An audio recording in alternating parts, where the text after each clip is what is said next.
بسم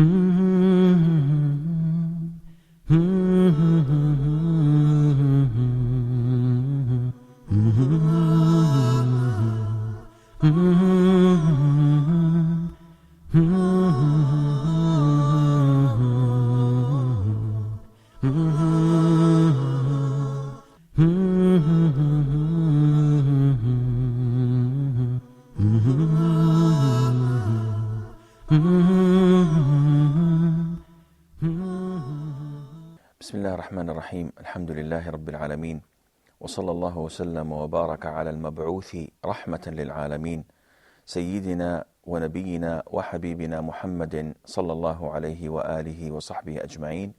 Dear brothers and sisters in Islam, Assalamu alaikum wa rahmatullahi wa barakatuh, and welcome to Mercy to Mankind, sallallahu alayhi wa sallam.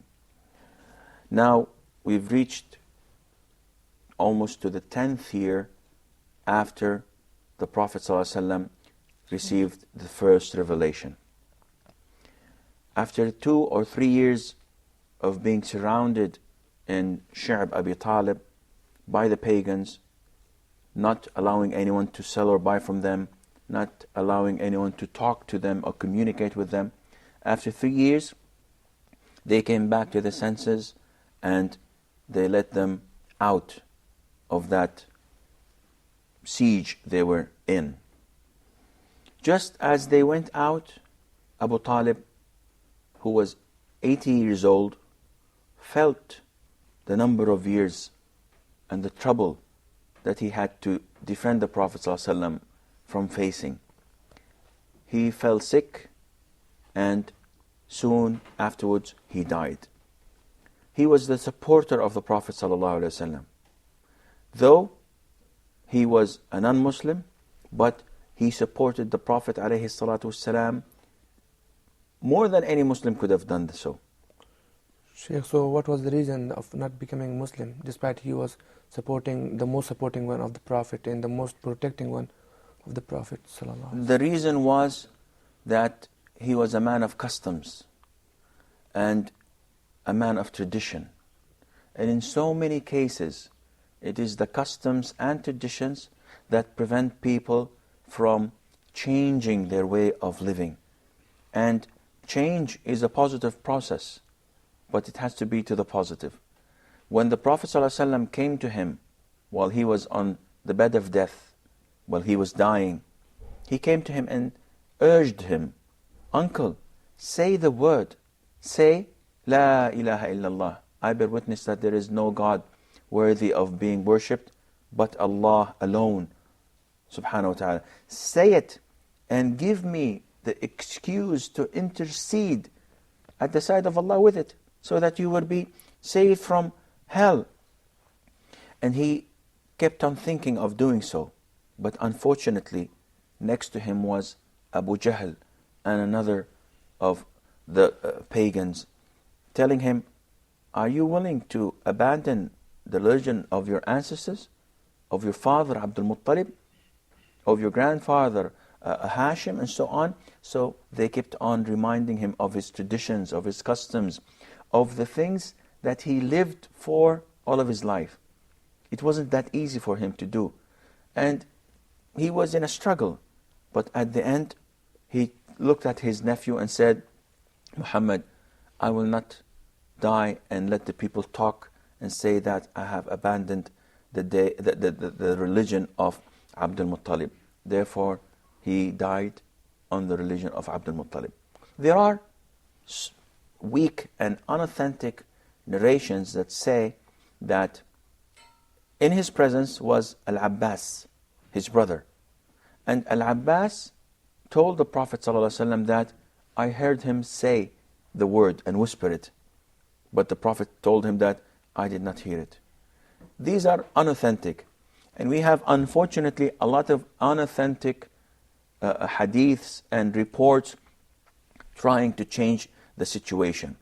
As Muslims, we would have loved if Abu Talib reverted to Islam, because that was the best thing that could have happened, and the Prophet would have been extremely happy because of that.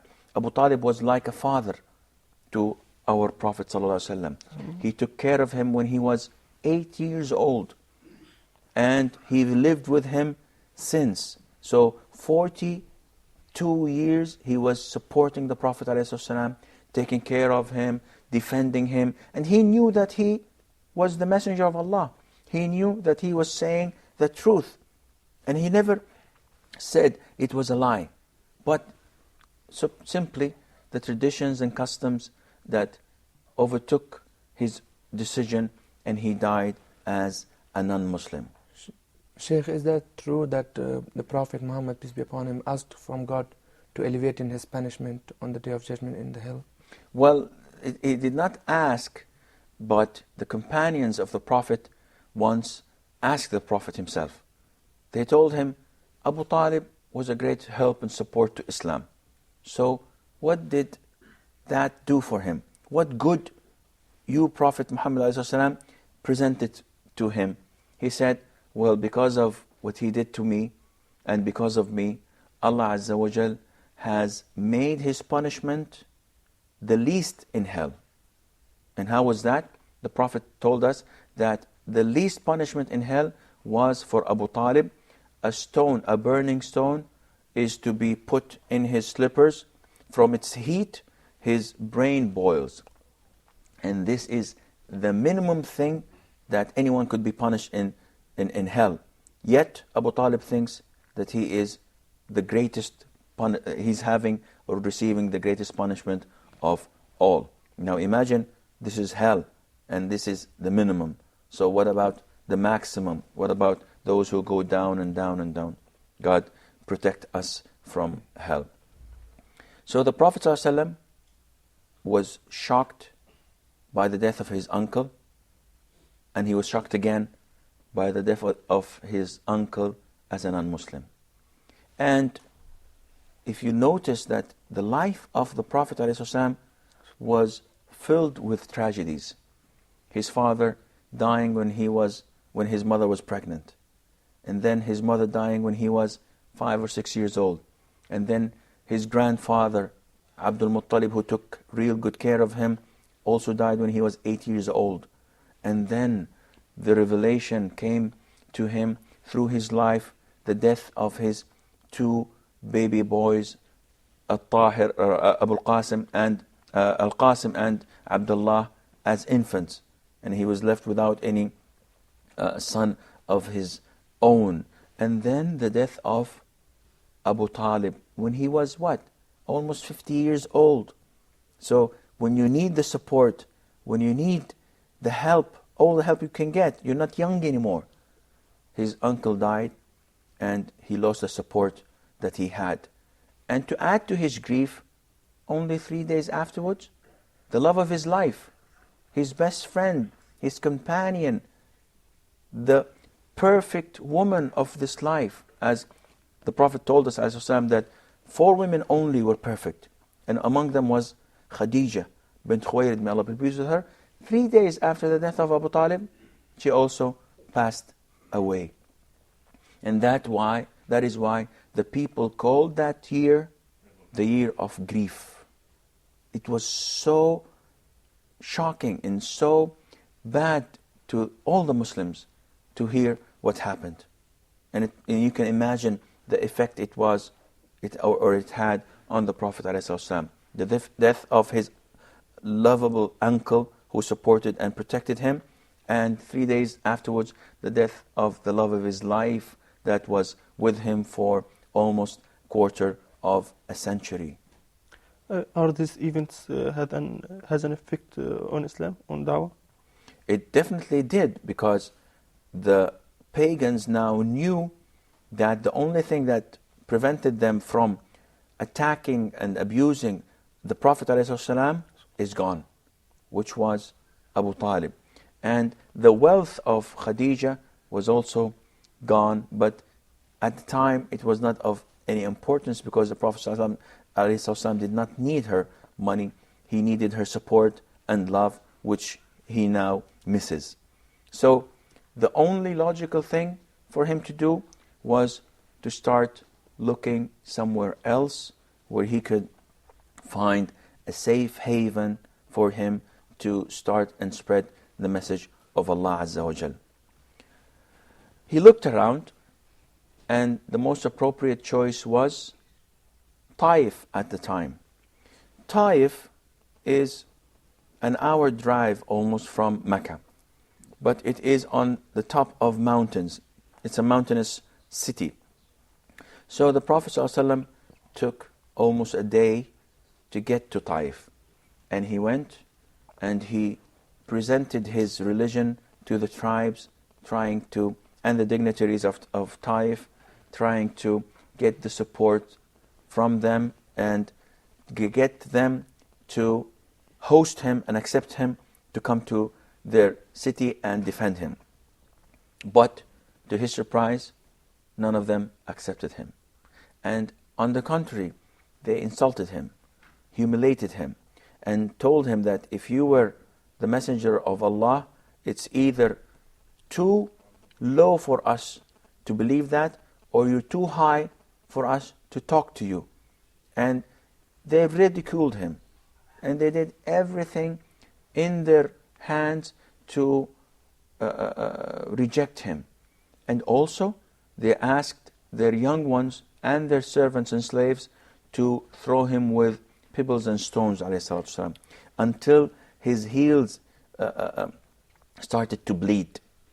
And was accompanying him, he had a companion with him, that was Zayd ibn Haritha.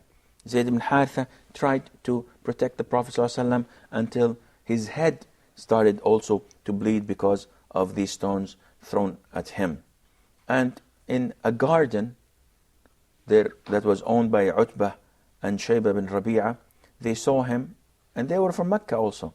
They were the pagans, but they felt sorry because he was from their country and from their tribe. He was a cousin of theirs. So they allowed him to come in, and they sent their servant Adas to him. And this servant was a Christian, or from a city that was called Nainawa. And when he went to him and told him and gave him a plate of fruit, he asked him about his name and where he was from. And when he told him, then you are the follower of Jonah, Yunus ibn Matta. And the man was astonished because no one knew this messenger of Allah at the time. They were all pagans. And he told them, do you know Jonah? You know Yunus ibn Matta? He said, yes, he's my brother, he's a messenger. I'm a messenger of Allah. And the man fell down to kiss the Prophet's feet. The owners of this servant, Utbah and Shaybah, looked at him and said, he spoiled our servant. He has spoiled our servant. And when he went to them, they told him, what were you doing? And he told them that this is a man of God. He's a messenger of Allah. No one knows about Jonah. No one knows about Yunus ibn Matta except him. And they kept on telling him, come on, he is not a messenger, he's lying. Your religion is by far greater than his religion. We have a short break, so stay tuned.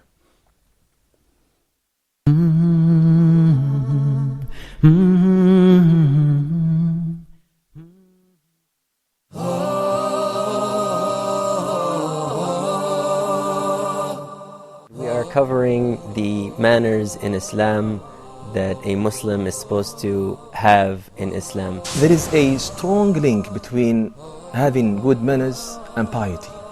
And then he said, I guarantee a dwelling in the highest rank of Jannah for the one who perfects his manner. That indeed, truthfulness leads to piety, to righteousness. And righteousness and piety leads to Jannah. The Prophet ﷺ used to always maintain family ties. Gentleness in Islam means to treat people with kindness and with tenderness.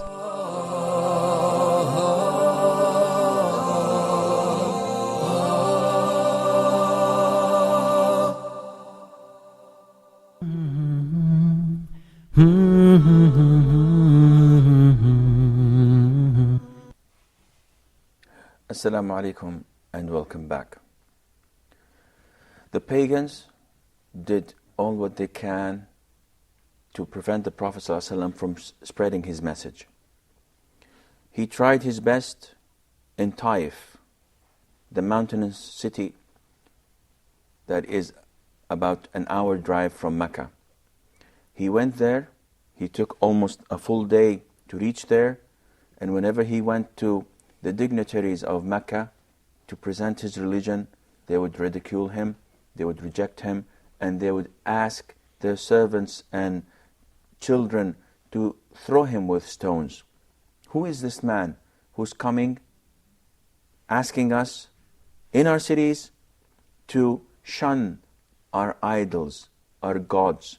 Who is this man who's asking us only to worship one God and to abandon all these gods that we have? The Prophet ﷺ went out of Taif and he was completely depressed. Aisha, may Allah be pleased with her, once asked the Prophet ﷺ later on, O Prophet of Allah, have you ever faced a very tough situation worse than Uhud, the battle of Uhud? And we will come to mention that later on, inshallah. And he told her, yes, when I went to Taif and I was met with the worst meeting anyone could have, and they did this and they did that, I came down from Taif and I was so depressed to the limit that I only woke up in a particular area called Qarn al-Tha'alib. Now, can you imagine someone being depressed and so worried to the extent that he does not feel or see what's in front of him? This happens. If you have a crisis, a big problem, you would probably get into your car, drive, and not wake up except after 1 hour. And you recall the hour that passed and you don't remember anything. How did I drive? How did I get here? How did I avoid having accidents? A person walks without thinking because he has so much that worries him.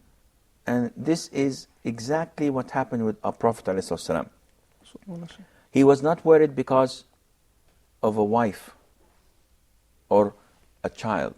He was not worried because he had a financial crisis. He was not worried because he was ill. He was worried because he was unable to deliver the message of Allah Azza wa Jal as he wanted to. He's the messenger and prophet of Allah. And this was his priority, to call people to Islam. And this should be, as Muslims, also our priority. And whenever you watch Muslims, you can feel how far or how big the gap is. We, as Muslims, may ask others to come into Islam. We may give few hours or few minutes from our day to calling others to Islam. And this is not acceptable. The Prophet ﷺ gave his life, full-time job as preaching people, calling them to Islam. And we can do this. We can call people to Islam through our work, through our sports, through our behavior, through our ethics and good morals. This is the best way to call people to Islam. And this should be the only thing that is worrying us, because everything else, Allah Azza wa Jal will make it happen.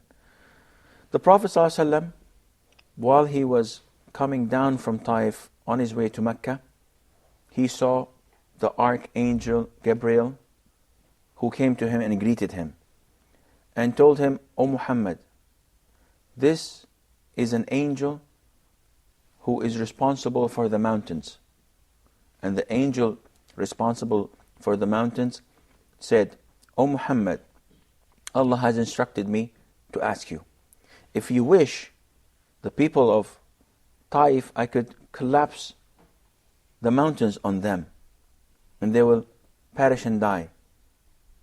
This would happen also to the people of Mecca. Just give me the order and I will demolish them. And the evidence backs this up. Allah Azza wa Jal has demolished and annihilated the people of Sodom, the people of Ad, the people of Thamud, all these people that came before us. They have demolished them, and He, the Almighty, has set an example to us to observe and take lessons from. So the angel was saying, you want me to do this? I'll do that in without any problem, in seconds. If we were the ones who were just beaten up and thrown with stones, if we were the one who've been accused of lying, of being sorcerers, of being poets, insane, priests, fortune tellers, if we were the one that were our uncle has just died, and my wife has just died, and people are torturing my followers and abusing them, and in some cases killing them. If we were the one in that situation, I guarantee you that we will immediately say, well, if you can take them and the cities around them, that would be a good thing to do. But that was not the response of the Prophet ﷺ. Why? Simple. Because he was the mercy to mankind. He was not sent to punish. Mankind. Yes, he was a mercy to mankind, to all mankind. So the Prophet ﷺ told this angel, no, don't attack them, don't annihilate them, don't demolish their cities, because I hope and I wish, I pray to Allah and I urge Allah Azza wa Jal that from their descendants there will come people that worship Allah alone. Look at the mercy of the Prophet ﷺ, and look how far he's looking. He has a very noble objective, and that is that Allah Almighty would be worshipped. So maybe this generation would not worship Allah Azza wa Jal, but from their descendants, from their offsprings, there will come people that worship Allah the Almighty. And that is exactly what happened. Because few years later, the city of Taif, they all converted to Islam. And after the death of the Prophet ﷺ, everyone rejected Islam except Medina, Mecca, Taif, and Bahrain, which is the eastern area of Arabia. And this shows us that the Prophet ﷺ was not sent to punish people, to kill people. He was sent as a mercy to all mankind.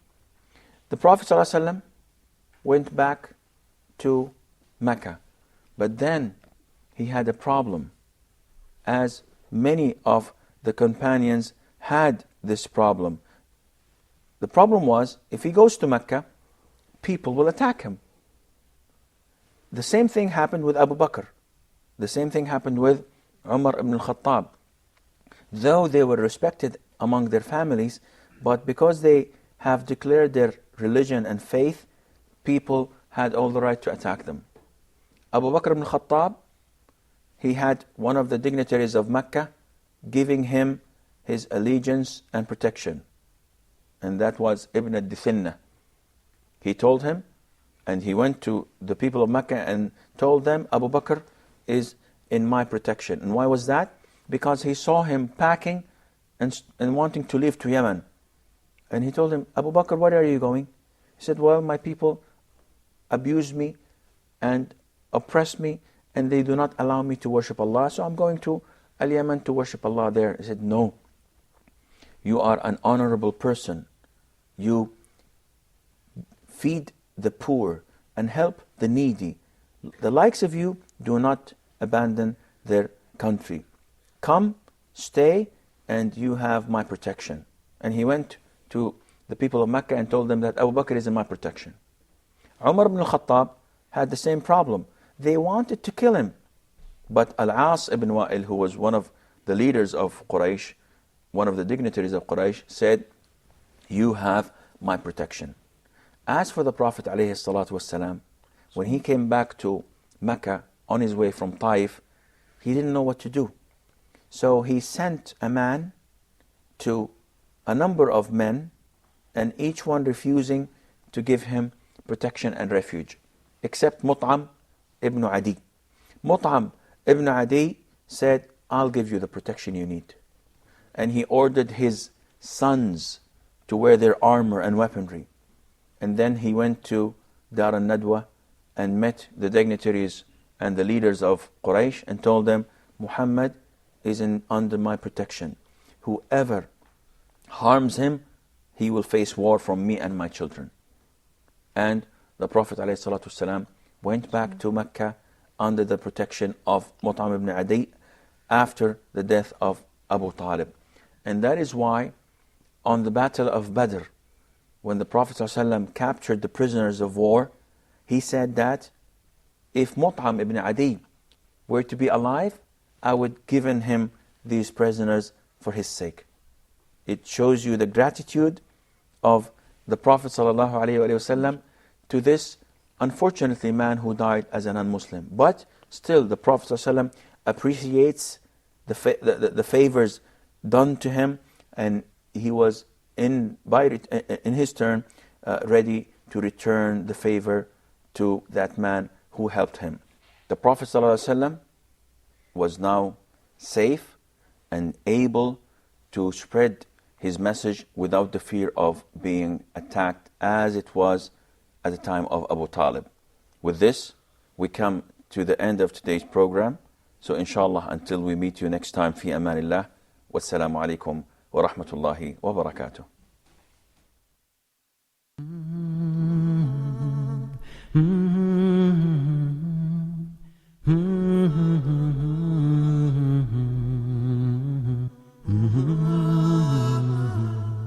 Mm-hmm.